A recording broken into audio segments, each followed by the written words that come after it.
Hey everybody, welcome back to Northernlion plays the Binding of Isaac Afterbirth. Plus, we won as Lazarus last time. I'm not going to say it was a keeper win.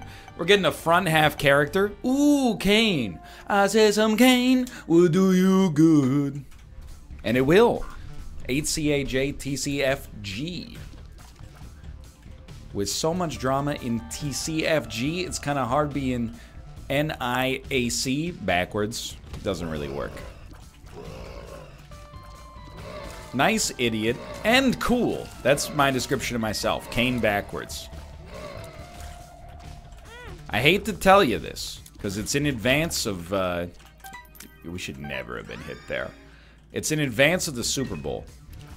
I do not root for any team in the Super Bowl. Hopefully, it's 2 weeks till the Super Bowl, right? I have an incredible power to curse sports franchises. Now, I think that luck will change eventually. I think it's more likely that I just happen to, you know, root for some franchises that are temporarily cursed. You know, the Vancouver Canucks, they've never won a Stanley Cup, but, I mean, half of those years where they've never won a Stanley Cup, well, like a third of them, were before I was even born. So I'm not gonna, you know, say that that's my decision, or, I have any influence over it, at that matter. All I'm going to say is that I think, you know, of all the Canucks games I've seen in person, they have like a, I'm going to say like a 1/3 win rate, which is a little bit lower than you would expect given their performance over the past 4 or 5 seasons. Not much lower, but a little bit lower.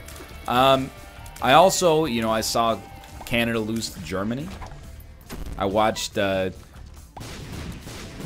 Canada lose in the quarterfinals of the World Juniors. The worst finish they've ever had on home soil, which as we call it, home ice. I'm open to the highest bidder. You want your team to win the Super Bowl? Make a case for me to root for the other team.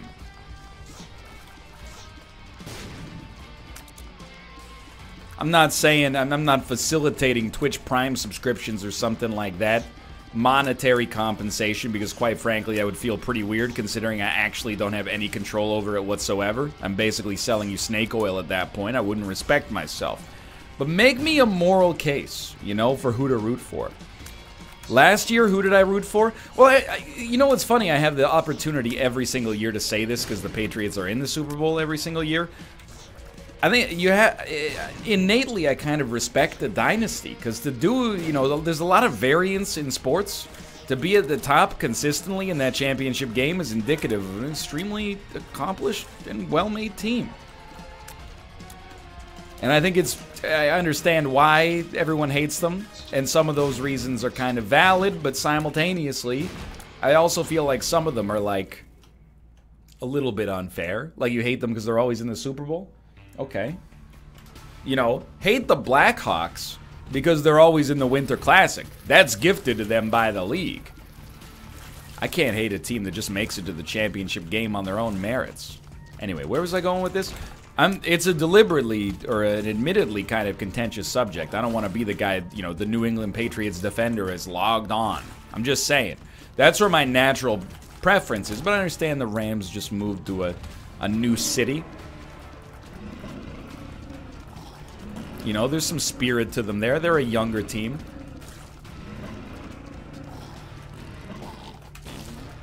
Where am I going with this? Here's the thing. I don't watch football, so I'm open.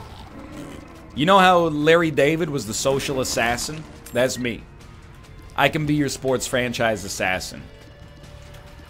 I even rooted for the United States in the finals of the World Junior Championship, and they lost to Finland. And I was happy to see Finland win as well, because after the game I was like, you know, they played a good one. But simultaneously, I had a pretty good track record with the team I want to win actually losing. And I understand that it's ripe for observer bias, but I don't... I genuinely think if I did an Excel spreadsheet of it, which I don't because I'm an adult and we're getting close to tax season, I got more important things to do in Excel than stuff like this, but simultaneously... I think I would see results that bear out my hypothesis here, which is not really how the scientific method works, but I'm going to pretend like it is for the purposes of this meaningless anecdote. This will be a secret room. You didn't believe me. Boy, do you look silly now. Right now, this run is not bad, but it has... I mean, it's lacking. Probably the best way to describe it. Pin is like the perfect boss for us to fight because all we have to do is stand still and hold a direction, and he's probably gonna basically run into all these shots himself.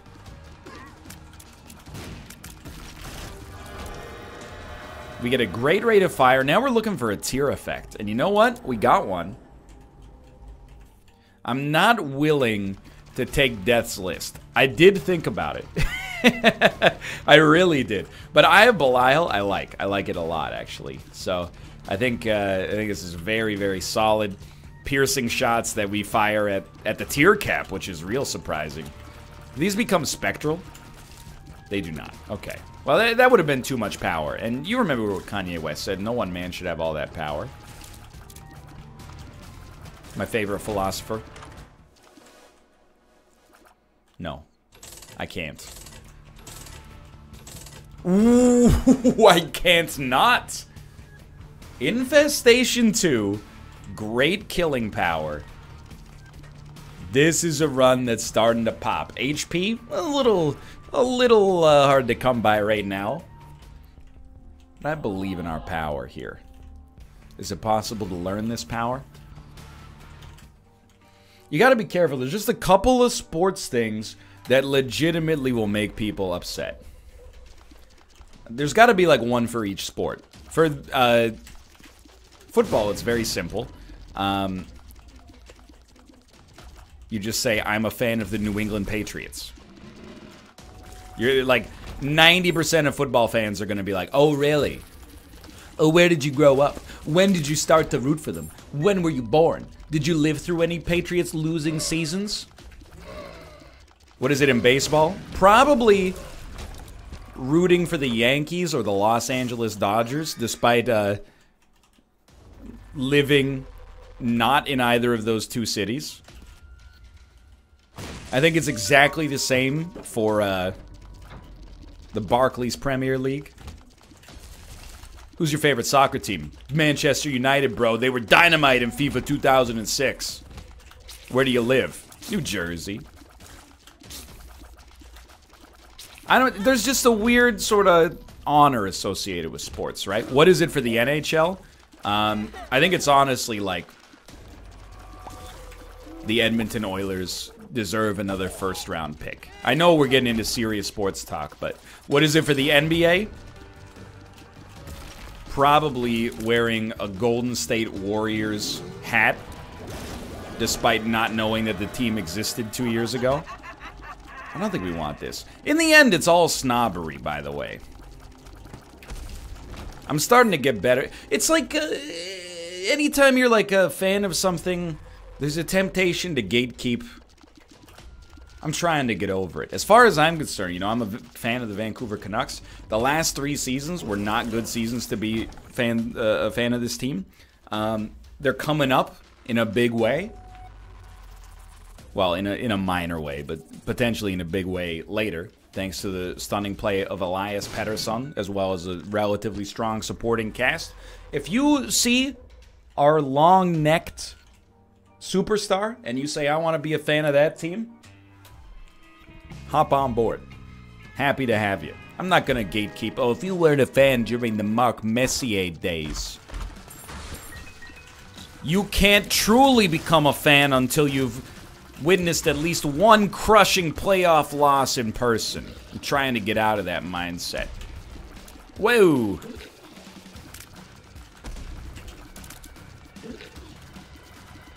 Where am I going here? I don't know. I should stop talking about stuff that's unrelated to Isaac, because I'm a little worried about our HP. The fact of the matter is, though, without having mentioned it in a while, I hope you picked up on it. From a strength perspective, this run is really, really good. Like, we are killing enemies quickly. Those enemies are becoming spiders that kill other enemies quickly. Our rate of fire is incredible. It's a 3 rate of fire on the caves, too. That's very uncommon. I'm thinking, okay? I don't think we take Tech 2. It's the second time it's shown up, and the second time we've said no. I still stand by that no. I'm gonna look for a magic mush or a health up pill or something along these lines, I guess. Yo! Ah! At least, I guess it didn't matter what order it was in, but it worked out. We traded 1 Spirit Heart for 1 Red Heart container. That's a good deal right now.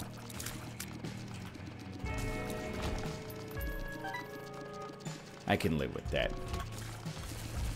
Whoa! Now, you might be shaking your head, by the way, and going, oh, sports fans, you're so silly. The exact same thing exists in video game circles, and music circles, and movie circles. You want to get, you know, 15,000 angry gamers sending you tweets? Just tweet something like, Fallout 76 is Bethesda's best game ever made, and get ready for, you know, all the insults to roll in. Boy, Radiohead's a great band. I just wish they would have played Creep in concert more often. You know, it's easy.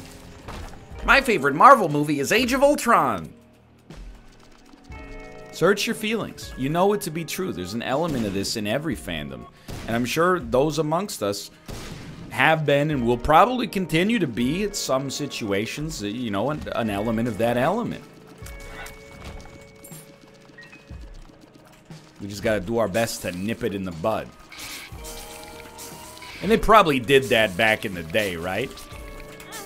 Boy, I'm sure glad the Civil War's ending. If you weren't in the Battle of Antietam, stop trying to pretend the Civil War was hard on you.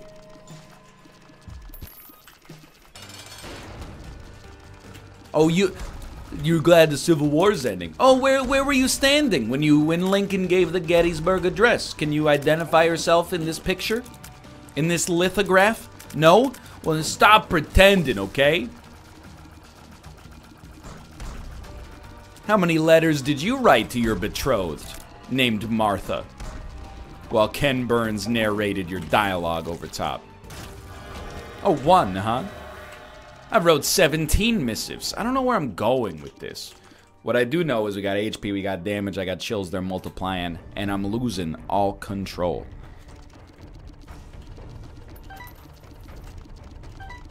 I'm liking our inverted Pacman setup here. I think we stick with store credit. Happy to see it. We're on Necropolis 1, and we're not slowing down. This run is popping.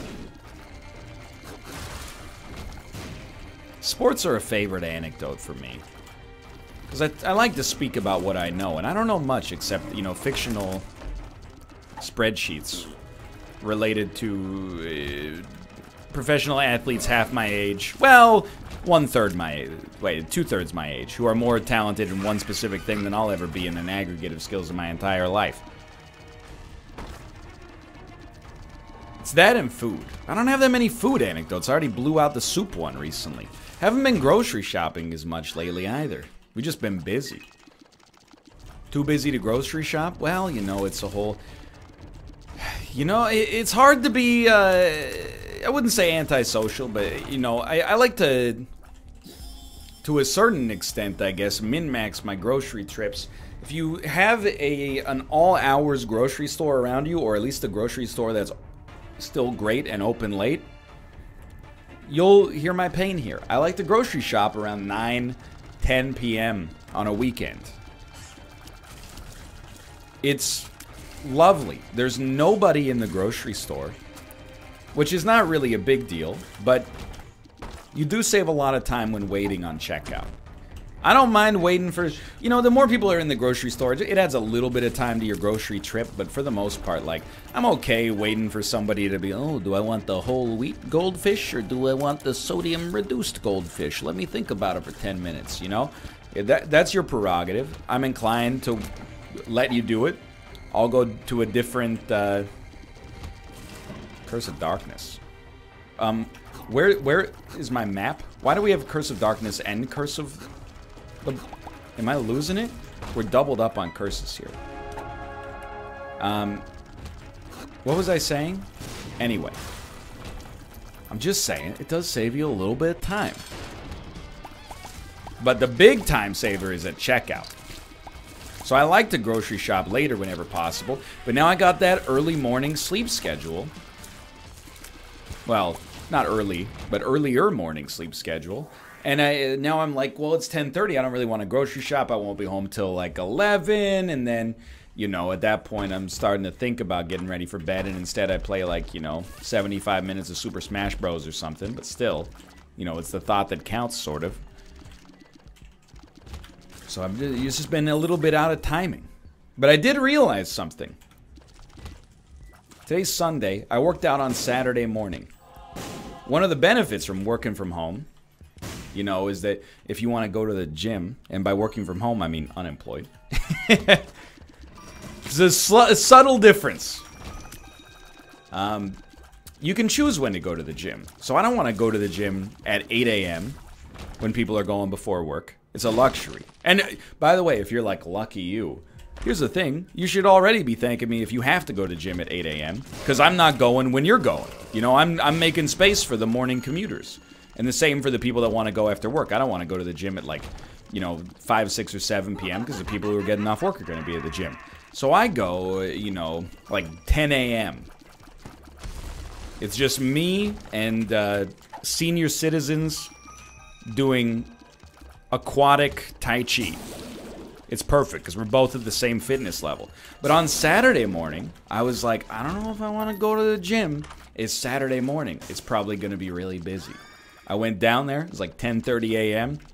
Crickets. Nobody. And then I realized, oh, right.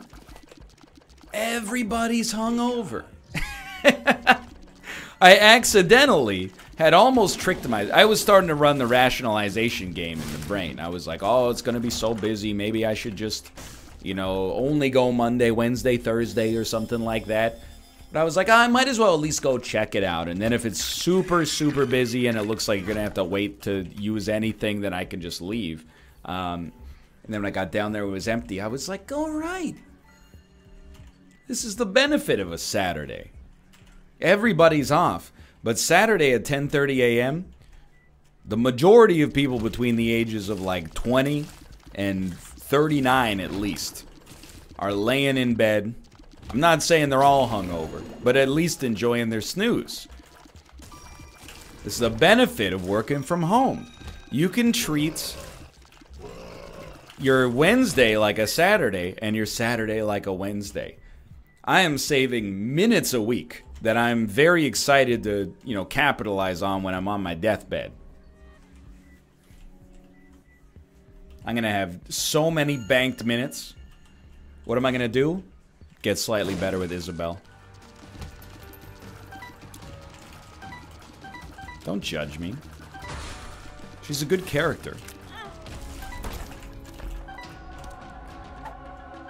I think, I mean, we've already been there. What do we got here? Blue candle, that's what we were coming in for. Onsus, we can save. Oh, baby, this is a run for the ages. Unfortunately, Vibrant Bulb is not that good with blue candle, but I'll allow it. Just keep popping them down. Nobody can hurt you. You can't hurt me. Not while I have my cheese helmet. Tom Green. Freddy got... Well, I can't say that word. Google DeepMind will get me. I don't really want to lose Runebag. But I do want to see if this will work. It worked. So we paid 2 hearts for Demon Baby, which is a terrible deal. Dude, to be honest, I do want 2020.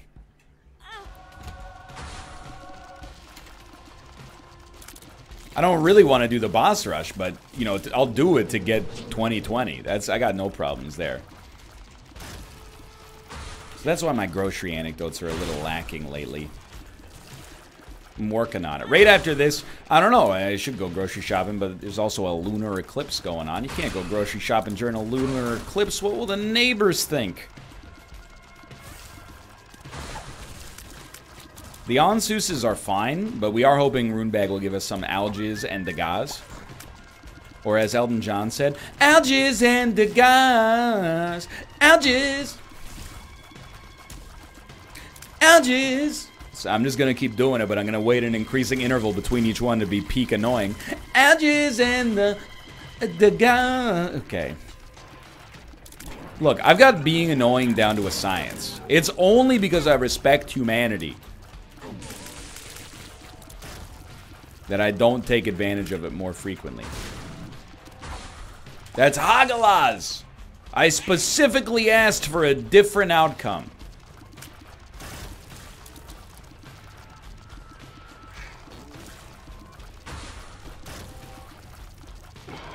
I will say, in the interest of full disclosure on that pair throw, on that gym bit, around about 11, that gym did start to get mighty busy. And I said to myself, I'm out of here. I finished my sets and I got the heck out of Dodge. The all-day brunches must have kicked in. People got their nutrient fix.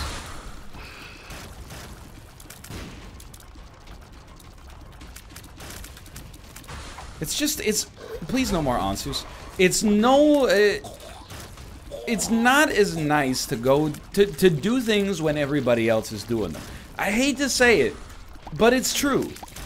You know, I'm sure they exist, but conjure for me a situation in which you're at an enjoyable activity, but it would be more enjoyable if there were more strangers around you. It's very selfish of me to say this, but I also think it's very honest. Thank you, Degas. I think most people feel like this. Like, I was talking to people on the chairlifts when we were skiing, and literally everybody was like, yo, the conditions are pretty good, but it's so busy, it's a pain in the butt. And I'm like, yo, we're traffic, dude. Me and you and everyone else on the slope, we're all traffic. You know, it's not like you picked a bad day to come because it was busy. Everybody here is contributing to everybody else's slightly suboptimal enjoyment, right? It's like, I'm trying to think of good examples. One might actually be a sporting event. Like, hey, it's nice to see a sporting event in a crowd of like-minded fans. But even then, if you gotta go to the bathroom, I feel like that flies out the window. You know, now that you gotta wait in line for 10 minutes to go to the bathroom, aren't you like... I'm excited. No, the opposite. I'm drowsy. I sleep. Aren't you like, man, I really wish that I was alone in this stadium. I wish they had built this stadium just for me. Friends are a different story. Of course, a lot of activities are better with friends. I'm specifically talking about,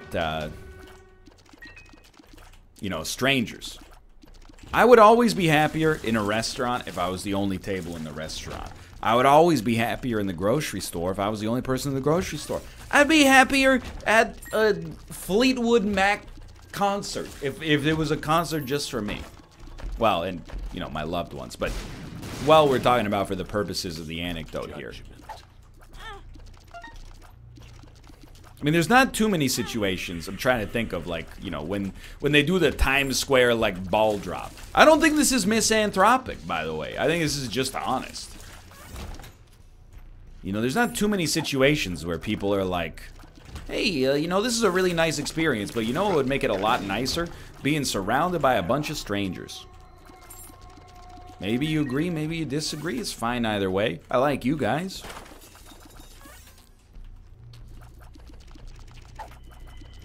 I recognize that it sounds misanthropic, but if you take the fact that I'm embellishing the bit a little bit for comedy, and you think about it with, I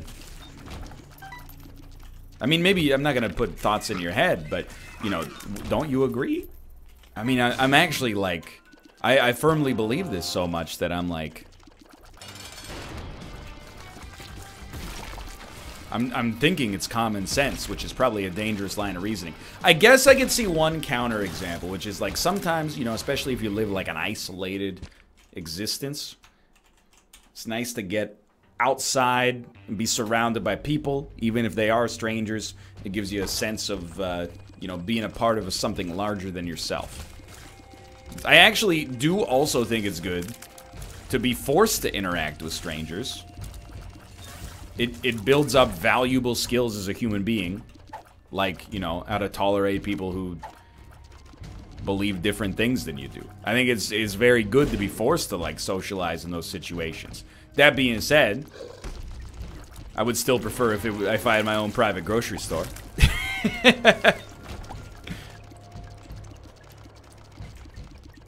Anybody who disagrees with me, guess what? You just lost your license to come to my grocery store. And avocados were on sale. They used to be $3 each. Now they're 75 cents, 24 hours a day, 7 days a week, 365 days a year. Don't you feel like a dummy?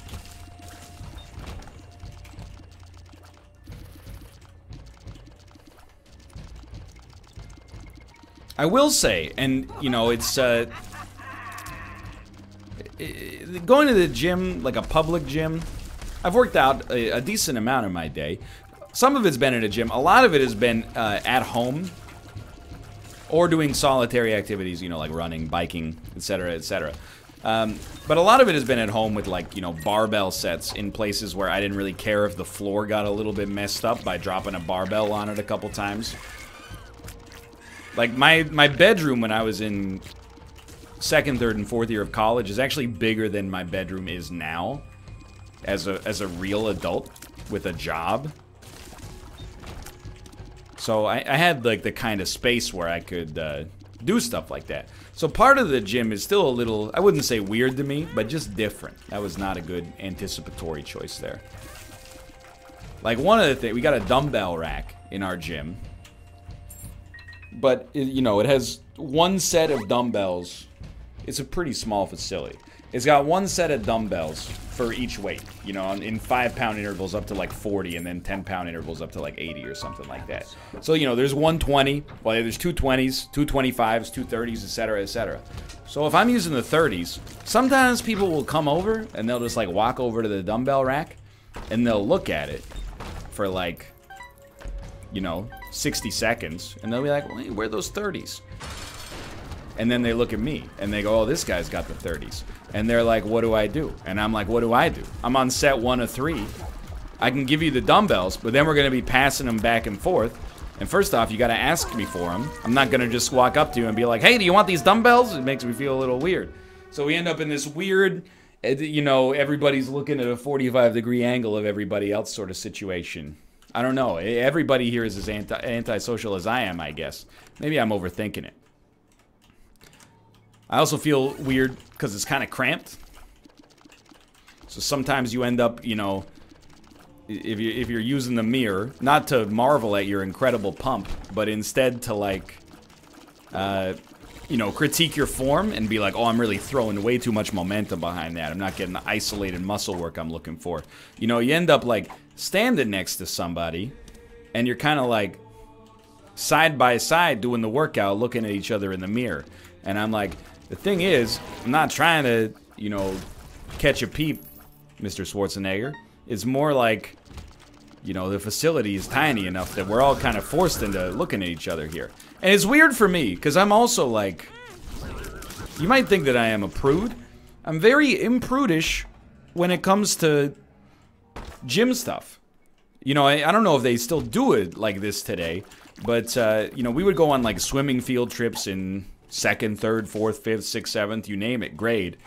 We'd all go to the swimming pool, and, you know, in the change rooms, there's no stalls. So you just, like, changed into your swimsuit in front of your classmates. We all saw each other's everythings from a young age, you know? You know where you stand. Nobody thought it was weird. It was just, like, the way things go. Even at high school, and I'm sure that, you know, I mean, I've seen high schools. They were all built in 1950, except for those, like, super cool ones that have, like, smart chalkboards now. And if you go there, congratulations, you know? You don't realize it, but you got an easy life right now. I'm mostly being facetious, but my school still rocking those chalkboards from like 1935 where you gotta beat the brushes together and then breathe in the chalk dust. 25 years later, you go, why do I have bronchitis? Not that it's coming from personal experience or anything. You know, and same thing in my high school. First day in 9th grade, you know, you've only seen 25% of these kids before at your middle school. Everybody else is a stranger. Period 1, class 1, gym. What do? Hey, go shower, get into your gym clothes. What's the shower like? Private stalls? Are you crazy? We're boys. They got private stalls in the girls' room, but we're not made out of money. We got a concrete slab taken from Kingston Penitentiary with 16 shower heads set up. Now everybody go butt to butt and, you know, get an appraisal of how your newly pubescent physique compares to all your classmates. It'll be really good for your self-esteem. So now, that's why I feel weird. We talked about it on the show, I don't know, maybe like a year or two ago. People were calling me weird, because when I go to the gym, I'm not getting into a private stall to change into stuff. Not unless I spot somebody who looks like my prime demographic, and then I might go, okay, you know what, this is a little weird. I'll get into the stall. But, he's not joking. I just don't want you to take a picture of my dingle, okay? But apart from that, I got no shame in that whatsoever. Now, when I take my shirt off, I'm like, oh, this is embarrassing. He's not joking yet again. But, like, that doesn't bother me at all. But it's once you get out into the gym. Like, you know, me and a dude in the locker room might see each other's glands. You know, you're not looking. You just see it ambiently. And I'm like, that's normal. Why are you being weird? Let's see if this works. But then I get out into the gym and we're standing next to one another and I'm like, oh, no. This is awkward. What if he thinks I'm checking him out? I mean, I am, but what if he figures it out? Just hit me. I want the invincibility.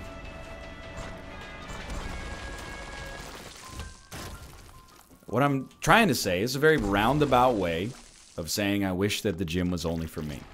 It was better when I had a worse sleep schedule, to be honest, because you go to the gym on like a Thursday at midnight to work out, there's nobody else there. Maybe one other Twitch streamer.